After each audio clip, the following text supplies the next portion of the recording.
श्री कृष्ण कहते हैं किसी भी तरह रिश्तों को बेहतर बनाने की सलाह आपकी अपनी समझ से ज़्यादा बेहतर कोई सलाह नहीं हो सकती।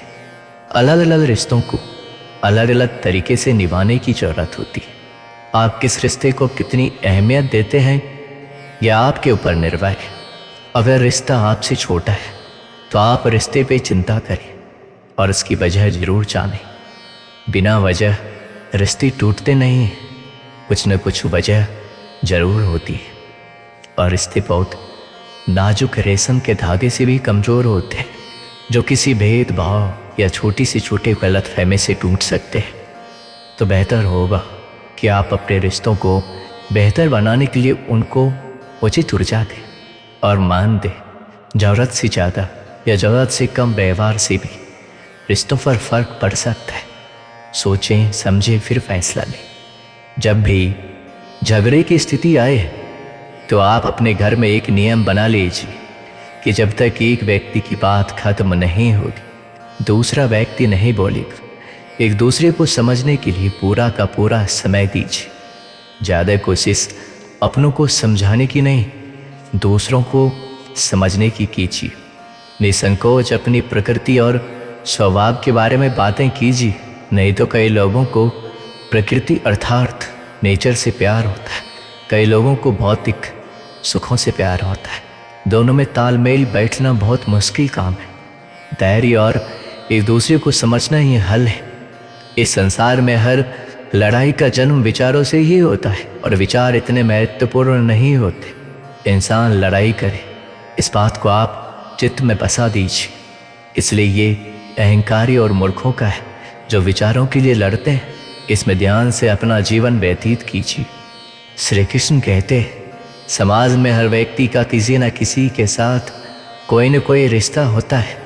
प्रत्येक रिश्ते की अपनी एक गरिमा होती है जिसको निभाना जरूरी होता है।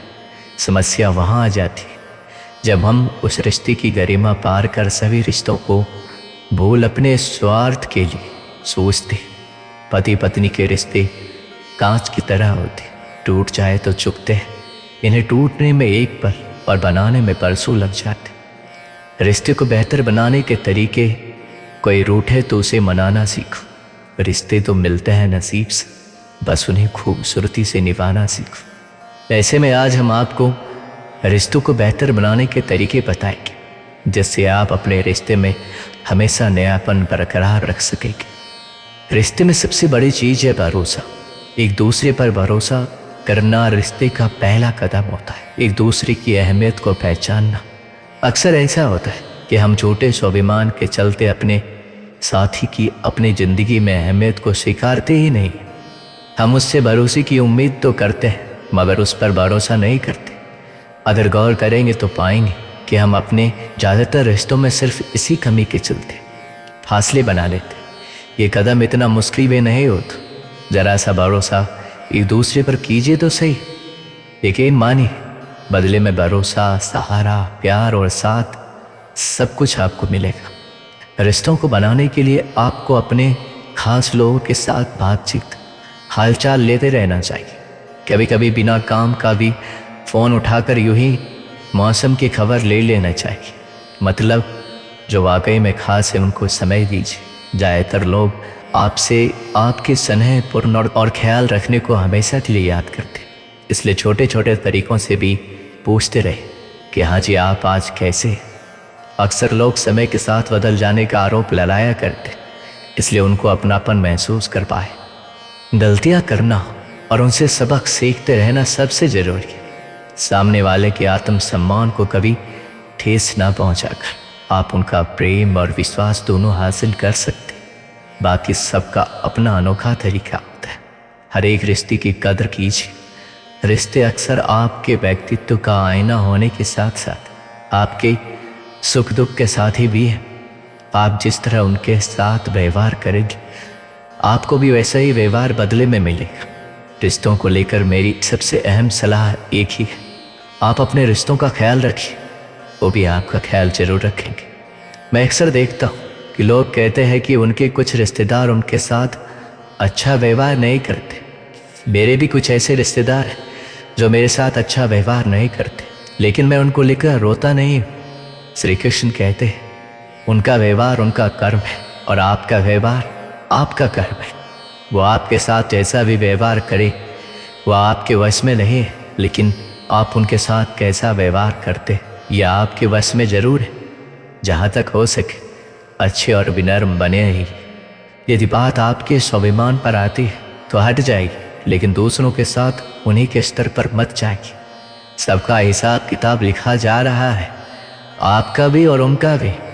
रिश्तों की अहमियत आपसी समझ और व्यवहार से जुड़ी है। विविधता स्वाभाविक है, लेकिन अशिष्टता या फिर बुरा बर्ताव आपका अपना कर्म है। रिश्ते बहुत ही प्यारे होते हैं। रिश्ते उस अमृत की तरह है जिसे इंसान अपनी जिंदगी में सही तरह से सहेजना सीखे तो जब तक इस धरती पर बसेरा है वह कभी अकेला और उदास नहीं रह सकता। एक समय में दो भाई रहा करते थे। दोनों ही बड़े स्नेह के साथ रहते थे। कोई चीज़ लाते तो एक दूसरे के परिवार के लिए अवश्य लाते। छोटा भाई भी सदा बड़े को आदर तथा सम्मान की दृष्टि से देखता। एक दिन किसी बात पर दोनों में कहासुनी हो गई। बात बढ़ गई और छोटे भाई ने बड़े भाई को अपशब्द कह दिया। वहीं से दोनों के रिश्ते में खटास आ गई। पूरा 1 साल बीत गया, लेकिन दोनों में से किसी ने भी एक दूसरे से बात करने की कोशिश नहीं की। जब छोटे भाई की बेटी का शादी का अवसर आया तो उसने सोचा कि बड़े तो बड़े ही होते हैं, मैं उन्हें ही मना लेता। उसने भाई से बीती बातों को लेकर क्षमा मांगी और घर का विवाह कार्य संभालने का निवेदन किया, लेकिन बड़ा भाई मन में बात लेकर बैठा था, इसलिए उसने विवाह में जाने से मना कर दिया। इससे छोटा भाई भी दुखी हुआ, लेकिन उसने ठान लिया कि वह किसी भी तरह भाई को मना कर रहेगा। विवाह के काफ़ी दिन कम बचे थे। छोटे भाई के प्रयास लगातार जारी थे। एक दिन एक रिश्तेदार ने छोटे भाई को बताया कि तुम्हारा बड़ा भाई रोज एक महाराज जी के पास सत्संग सुनने जाता है, उनकी सारी बातें वो मानता है। इसके बाद छोटा भाई उन संत के पास पहुंचा और पिछली सारी बात बताते हुए अपनी गलती के लिए क्षमा याचना की और पश्चाताप व्यक्त किया। उसने संत से निवेदन किया कि आप मेरी बेटी के विवाह में मेरे बड़े भाई को आने के लिए राजी कर दें। दूसरे दिन जब बड़ा भाई सत्संग में गया तो संत ने उससे पूछा, तुम्हारे छोटे भाई के यहाँ कन्या का विवाह है, तुम क्या काम संभाल रहे हो? उसने जवाब दिया, मैं तो विवाह में सम्मिलित ही नहीं हो रहा। कुछ वर्ष पूर्व मेरे छोटे भाई ने मुझे ऐसे कड़वे वचन कहे थे जो आज भी मेरे हृदय में कांटे की तरह खटक रहे। संत जी ने कहा, सत्संग के बाद मुझे मिलकर जाना। सत्संग समाप्त होने के बाद बड़ा भाई संत के पास पहुंचा तो उन्होंने पूछा, मैंने बीते रविवार को जो प्रवचन दिया था उसमें क्या कहा था?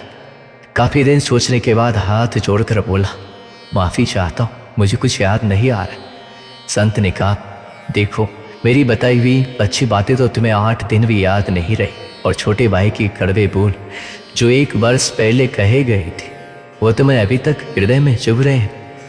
जब तुम अच्छी बातों को याद नहीं रख सकते तब उन्हें जीवन में कैसे उतारोगे? अगर जीवन नहीं सुधारा तब सत्संग में आने का लाभ ही क्या रहा? इसलिए यहाँ मत आया कर। ये सुनकर बड़े भाई की आंखें खुली।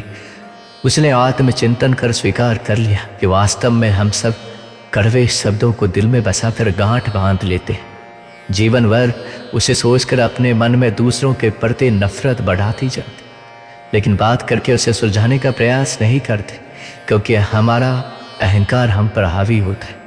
इसके बाद बड़े भाई ने संत से भूल की क्षमा मांगी और अपने भाई को माफ़ कर दिया। इसलिए हमेशा सभी से स्नेह करते रहिए और कोई भी समस्या हो उसे आप बात कर सुलझाने का प्रयास करें।